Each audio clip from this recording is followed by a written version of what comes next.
Всем привет! Сегодня очередная серия техники борьбы у ресталища.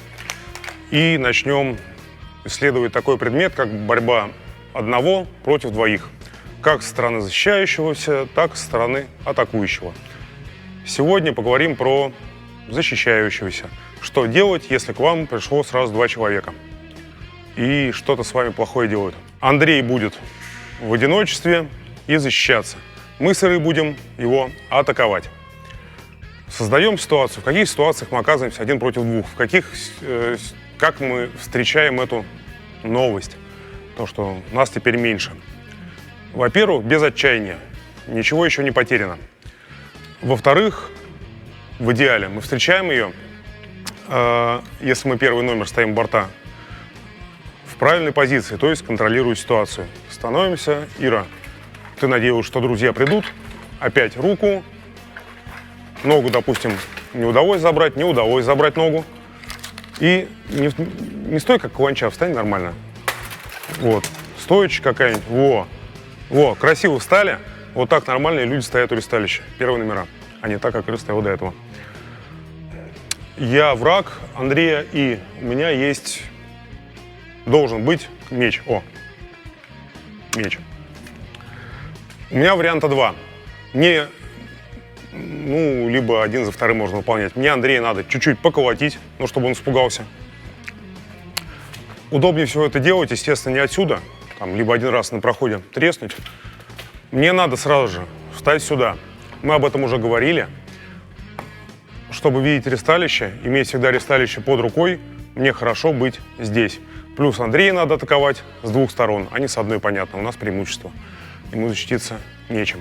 То есть отсюда я могу по Андрею стучать. Имеет смысл стучать опять в таз. Там наша любимая косточка находится. Имеет смысл стучать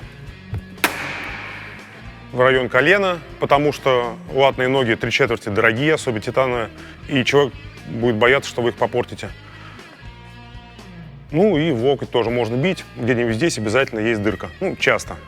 То есть вот сюда попадать можно стараться. И, конечно, тоже очень часто встречается дыра на лопатке. То есть бригантина уже закончилась, наплечник еще не начался. Плюс, если Ира потянет за рукавицу, потяни, то дыра станет гораздо больше. Это чтобы бить Андрея. Теперь что делать Андрею-то? Андрею надо всеми возможными силами развернуться ко мне лицом. Давай, запихивай Иру левую руку глубже. Нет, а ты поворачиваться лицом как-нибудь будешь? Посмотри на меня. Вот. Увидеть меня. Да. И встать боком. Это первый. Тихо. Больше не шевелитесь пока. Больше пока ничего делать не надо. Естественно, вот эту руку отобрать все-таки у Иры. Рука стала дальше, это стало проще сделать. У него здесь будет фальшион, он будет им от меня защищаться. Возможно, даже сможет меня бить. Дальше. Сейчас у Андрея рука под Ириной рукой, там не видно, но это действительно так. Это не очень хорошо. У него мало возможностей для маневра. Хорошо бы иметь свою руку сверху, об этом я тоже всегда говорил. И про борьбу даже за эту руку у нас ролик есть. В принципе, и сейчас неплохо. Если Андрей он сейчас надежно держится за ресталище, он вообще его отпустить даже не может, потому что Ира его еще держит сверху его руки. То есть он может полностью там повиснуть. Если прибежал какой-то товарищ с алебардой, начал Андрея бить, надо что сделать? Ногу запихнуть внутрь, еще глубже туда. На меня навалиться немного головой и по мере необходимости, если в голову бьют, чуть-чуть ей подыгрывать. Бам, бам. Вы тоже такое много раз видели, стоит человек, его бьют алебардой, а он делает так. Бэк, бэк. Это важно. Так мы смещаем удар алебардой. Главное не делать ошибку. Я так делал. Нет, это нормально. Вот я стою так, я посмотрел, пацаны делают, подседают. Я встал тоже, меня схватили, меня бьют, а я такой раз и увернулся. Вот так делать ни в коем случае нельзя, потому что как только ты Нет, просто голову в сторону. Ты ловко уворачиваешься головой от мяча, но тебе попадают в шею. Не надо уворачиваться, надо подставлять именно макушку. И все, Андрей стоит и по мере возможности от меня отмахивается. Иногда бьет. Все. Ну, короче, ему сейчас нормально.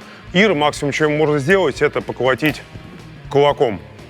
И ей это надо делать, чтобы его отвлекать. Потому что, отвлекаясь на Иру, он будет меньше защищаться от меня. Плюс, что может сделать Ира хорошего? Вот у нее сейчас там просто варежка, а вообще-то у нее там может быть щит. Можно взять и сказать: смотри, наступила ночь. Вот. И Андрей начнет сразу. На самом деле паника, мне так делали. Руку надо сразу пытаться убрать, потому что лучше пропустить удар, но посмотреть, что там происходит, чем не видеть, что там происходит. Как только вы теряете контроль, вам сразу бьют в слабо защищенное место, вы не сможете среагировать. Тихо, все. Не пугай Андрея. Видишь, как это неприятно? Все, то есть, если ваши удары неэффективны, у вас там щит какой-то большой, вы возьмите этим большим щитом, лицо перекройте, и вашему другу станет уже приятней. В этом положении можно стоять очень долго. Вот у Андрея положение нормальное. Он с той стороны прикрыт Ириной, с этой стороны у него торчит только кусок, он закрывается. Все.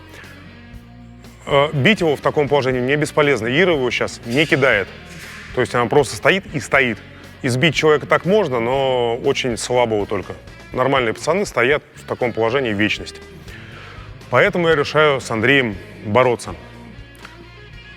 Что в этом случае стоит сделать Андрею? Во-первых, ему, как обороняющимся, он уже стоит спиной к ристалищу. Да, надо стать спиной к ристалищу. Вот эту руку на ристалище ему класть нельзя ни в коем случае. Я в дальнейшем поясню, почему. Ну, на самом деле, самое хорошее объяснение, потому что я этому обрадуюсь, как второй номер противника. Запихаю руку подальше. И сначала его начну страшно бить. Потом, когда он начнет убирать живот от ударов, я ему залезу сверху и станет совсем нехорошо. Поэтому руку мы не отпускаем. Дальше чего не надо делать Андрею? Андрею надо всеми силами не отдавать нам с Ирой ноги. То есть вот он должен встать спиной к ристалищу, там, выдохнуть и чувствовать, что происходит вокруг него, какие звуки, кто ему по шлему скребется, кто ему в ноги скребется. И избегать захвата ног, захватов за голову. То есть вот я, во-первых, я к нему подойду как-то вот так и начну либо хватать ноги, все, не дает ноги. Вот, убирает куда-то, может, вперед куда-то убрать может. Там, вот вперед убери, да, сними. И всегда, когда двое стоят рядом, надо помнить, что вас будут хватать за башку. То есть с ладошками это гораздо проще сделать, в латных рукавицах с щитом непросто. Но на вас периодически будут прыгать и пытаться с одной или куда-то. Ты мне голову отдаешь? Зачем? Нет, будут ничего не делать. Будут пытаться с одной стороны потянуть, с другой стороны потянуть. Вот, Ира пытается тянуть, да. Вот, то есть стоять, смотреть, с какой стороны тянут, и, соответственно, откидываясь, работая голову влево-вправо, ножками уходя, не отдавать голову ни в коем случае. То есть кажется, что если вы отдать, порою, когда вы устаете, начинает казаться, что если вы отдадите голову, ничего плохого не произойдет. Ну, там доспех крепкий, вы там выпутаетесь. Не надо.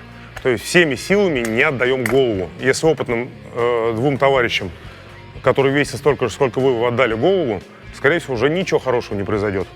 Вы ничего не сделаете. При любой возможности, а возможность такая будет, например, Ира, полез за голову брать, бери за голову и ничего не делай. Надо вынуть оттуда руку из подыренной руки. Да, опустить ее вниз, приподнять вверх и, скинуть уже руки. Вот. И лучше всего вот этому товарищу, который сейчас в центре одинокий стоит против нас двоих, руки на ристалище не держать вообще. Теперь, во-первых, он может в любой момент убежать, а нам с Ирой это вернись, невыгодно. Вот. Почти убежал. Пришлось окрикивать. Поэтому я буду тратить не на внимание свое и действие, не на то, как его побороть, а для начала, как его удержать в ристалище. Потому что, что мы здесь вдвоем? Валить надо, не надо давать ему бегать. Поэтому кто-нибудь один его должен будет хватать. Это уже легче. Вот ему, как обороняющемуся, когда его просто держат, уже легче. Потом для него было бы неплохо закинуть руку на голову кому-нибудь самому опасному из ударников. Ну, например, вот сейчас опасный ударник Ира. Целиком, прямо вот, взял. И использовать ее голову как ресталище. Ресталища теперь нет, поэтому на чем-то надо висеть. Можно повисеть на голове. Ничем не хуже на самом деле. Ей стоять тоже хочется, никуда она не денется. Поэтому на одной голове висим, а второй отмахиваемся. А вот я хочу взять голову, можно туда убрать ее. Все. Она тоже сделать плохого особо ничего не может. Может только настукивать куда-то, но это придется потерпеть. То есть повисли на одной голове и стоите, отмахиваетесь от другого человека. Например, вот от меня. То есть вот в таком положении он может со мной полноценно драться и по большому счету неплохо сопротивляться борьбе. Потому что он может точно так же не отдавать ноги, точно так же не отдавать голову. Все. И что может Андрей? Андрей может искать возможность для контратаки. Потому что когда два человека атакуют одного и делают это какое-то время, и ничего не происходит, то есть не все получается, они расслабляются. То есть, он уже не опасен, он уже устал. Я вот всегда валенком прикидываюсь, то есть вот руки с ресталища убрал и стоишь. То есть там чуть-чуть головой вращаешь, ноги не даешь. Все. Я никуда не бегаю особо. Вот. И противник расслабляется. Противник может выйти побить вас, например. Вышел и начал вас бить. Бах-бах. В этот момент он стоит устойчиво, он уверен в себе, вы ничего не делаете уже минуту-две. Возьмите вот эту свободной ногой, просто ногу выбейте, сильно не выбивай, я то упаду. Да, просто протянули ножку, выбили. Да вообще кто угодно падает. Я такие падения видел. Совсем там небожителей, бугуртов. Просто увлекся, стоял, бил человека. Тот не растерялся, сохранил хладнокровие, ногу чпок, все, топовый боец лежит на полу. У него голова уже есть. Можно подловить на каком-нибудь переходе. Просто, если я слишком пассивен, встал отдохнуть, взять вот этого человека, попытаться его быстро кинуть. То есть пока я отвлекся, может быть, посмотрел куда-то. Бросок же это всего секунда. Если Ира по-настоящему расслабилась, там висит уже о чем-то своем, думает, то можно ее быстро бросить даже в окружении. Ничего невозможного нету.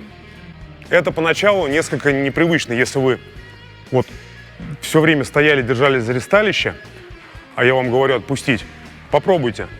Это непривычно, но на самом деле, если вы достаточного роста и можете нормально спиной в ресталище упираться, у вас есть запас и лозить туда-сюда, то это не так уж страшно, особенно если вы держитесь за голову одного из товарищей.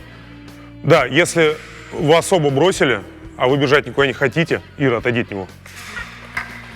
Вот. То в такой ситуации оставаться нельзя, вас начнут бить с двух сторон. Поэтому берете кого-нибудь одного, выбираете самой большой алебардой и хватаете его, все, будете с ним стоять, возвращаетесь к исходному положению. То есть, вот мы с Ирой начали бить, будешь хватать Иру, бей его, типа, бей, бей, бей. Андрею не понравилось, ну и куда ты пошел.